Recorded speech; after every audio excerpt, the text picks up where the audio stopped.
2015 2011-তে আমি বিজেপিতে আসি। 7/11/2015-তে হঠাৎ আমার উপরে অ্যাটাক হয়, কারণ কিছু জানি না। আমি একটা ছোট্ট বিদ্যালয় করতাম এবং আমার স্বামী দিন আনা দিন খেত।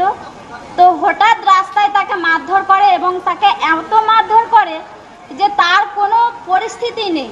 যখন আমি আসলাম, স্কুল বন্ধ করে দিয়ে যখন আমি আসলাম, তখন আমার উপরেও যেভাবে অত্যাচার করেছিল, মানে দ্রৌপদীর মতন যেভাবে বস্ত্র হরণ করে যেভাবে মারধর করা হয়েছিল, তখন আমার ছোট ছোট বাচ্চা, তারা সেই সময় যে কোথায় গিয়েছিল তাদের কোনো দিক দিশা পায়নি।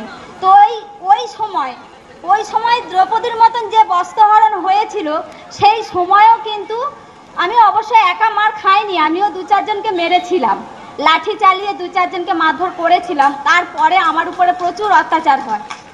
সেই অত্যাচারের সীমা 3 দিন ধরে হয়। 7/11/2015 গেল, 11/11/2015 এবং 26/11/2015, এই 3 বারই আমার উপরে ব্যাপকভাবে অত্যাচার হয় এবং আমার স্বামীকে আর্মস দিয়ে তাকে মারধর করে বেঁধে মেরে তাকে ঢুকিয়ে দেওয়া হয় জেলে। সেইটা তারপরে যখন আমরা ফিরে আসলাম, ফিরে আসার পরে আমরা আবার ওখান থেকে শুধু বাচ্চাগুলোকে নিয়ে ঘরের যাবতীয় যা ছিল সব লুটপাট করে জমি জায়গা সব দখলে নিয়ে নিয়েছে।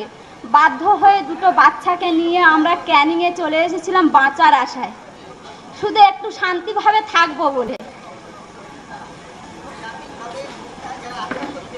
কিন্তু সেখানেও ভাড়া বাড়িতে থাকতাম, ভাড়া বাড়িতে থেকেও কোনো শান্তি নেই।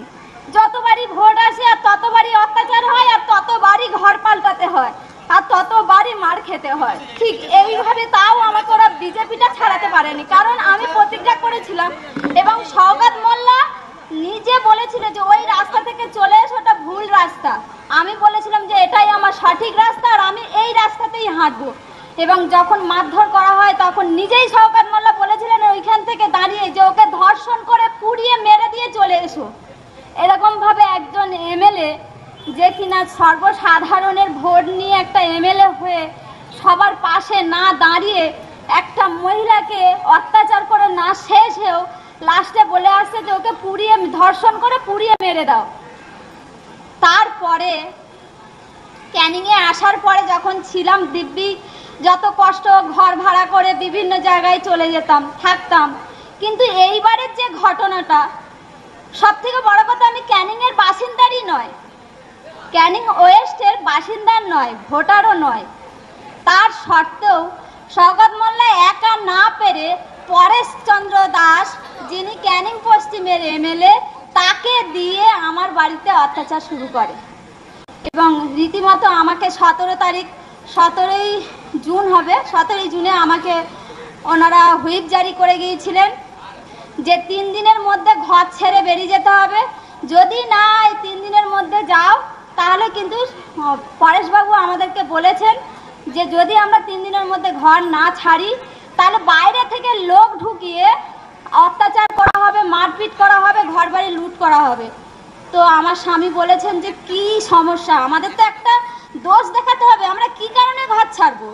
বলছে তা বলতে পারবো না, এমএলএ সাহেব বলেছে আপনাদেরকে ঘর ছাড়তেই হবে। তো আমি রীতিমতো নির্বাচন কমিশনকে জানিয়েছিলাম ওই পরিস্থিতির কারণে, কারণ আমার একটা অসুস্থ মা আছে। তারপরেও আমি অনেক কিছু ছেড়ে গেলাম, কারণ এই মারধর খেয়েই কিন্তু আমার বাবা মারা গেছে। এবার শুধু সম্বলটুকু আমার মা, আর সেই মাকে আমি 3 বারের ব্রেন স্ট্রোক অবস্থায় আমার বাড়িতে এনেছিলাম যে যাতে করে একটু ভালোভাবে থাকতে পারে আমার কাছে, তাকে একটু সুস্থ সেবাটা করতে পারি। কিন্তু তাতেও তারা ছাড়লো না। সেই মাকে মারধর করে তার মাথা ফাটিয়ে দেওয়া হয়েছে এবং আমার স্বামীকে এইটা নিয়ে 3-4 বার তার উপরে যেভাবে অত্যাচার করেছে, তার চোখ দুটো যেভাবে আঘাত করেছে, জানি না আগামী দিনে সে কতটা দেখতে পাবে বা তার চোখটা কতটা ভালো থাকবে। আর সব থেকে বড় কথা, এই অত্যাচারের পরেও, এত কিছু হওয়ার পরেও আমাকে হুইপ জারি চালিয়ে যাচ্ছে এবং বাড়িতে কিন্তু আমি সত্যি আজও পর্যন্ত আমার ক্যানিং পূর্বে যে বাড়ি, সেই বাড়িতে আজও আমি ফিরতে পারিনি, আজও যেতে পারিনি। সেই বাড়ির জমি জায়গা সবই দখল করে নিয়েছে এবং ক্যানিং পশ্চিমে একটা অনেক কষ্ট করে আমার দাদা একটা জায়গা নিয়েছিল, সেখানেও থাকবো বলে চিন্তা ভাবনা করেছিলাম, কিন্তু সেখানেও আমাকে থাকতে দেয়নি। তাহলে আমরা কোথায় যাব, কার কাছে যাব? যেই পুলিশকে আমরা জানাই সেই পুলিশই থেকে আমাদের উপরে অত্যাচার চালাচ্ছে, মহিলাদেরকে ছেলেরা এসে মারছে, একজন এমএলএ থেকেও তাদের উপরে অত্যাচার চালাচ্ছে। তাহলে আমরা কার কাছে বিচার দেব, কার কাছে যাব?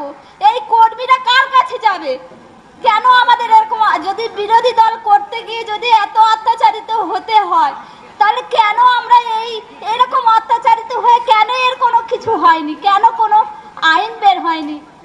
যে এটা কি করেছে, যে এটা কোনো আইনে আছে কি, সংবিধানে আছে যে বিরোধী দল করলে তার কোনো পাস নেই, তার কোনো মূল্যবান নেই, তার কোনো ইজ্জত নেই, তার কোনো মান সম্মান নেই?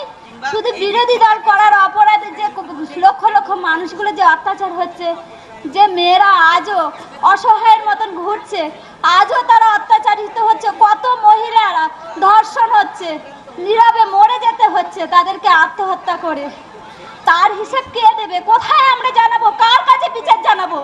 যেখানেই জানাবো তারাই এসেই তো আমাদের শেষ করে দিয়ে যাচ্ছে।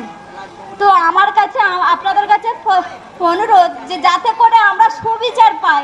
এই যে আমার মাকে আজকের মেয়েরে মাথা ফাটিয়ে দেওয়া হলো, এই যে অসুস্থ মানুষটা, আজও পর্যন্ত আমার ছেলে মেয়েকে নিয়ে যে অত্যাচার হচ্ছে, আমার মেয়ে ক্লাস 12-এ পড়ে, এখনো পর্যন্ত তাকে স্কুলে পাঠাতে পারছি না, এখনো পর্যন্ত তার একটা টিউশনিও দিতে পারছি না, কারণ আমি ভারতীয় জনতা পার্টি করি বলে।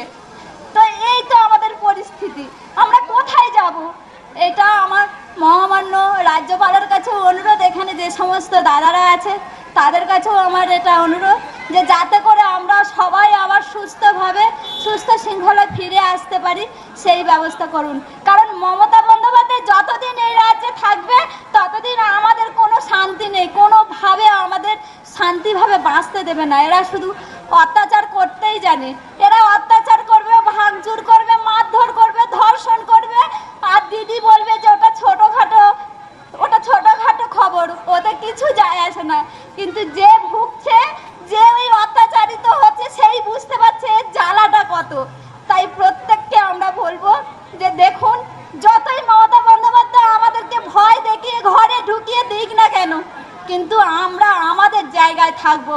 আমরা এই ভারতীয় জনতা পার্টি কোনো দিনও ছাড়বো না, আর ছাড়ছিও না, মরে গেলেও আমরা এই দলটাই করবো।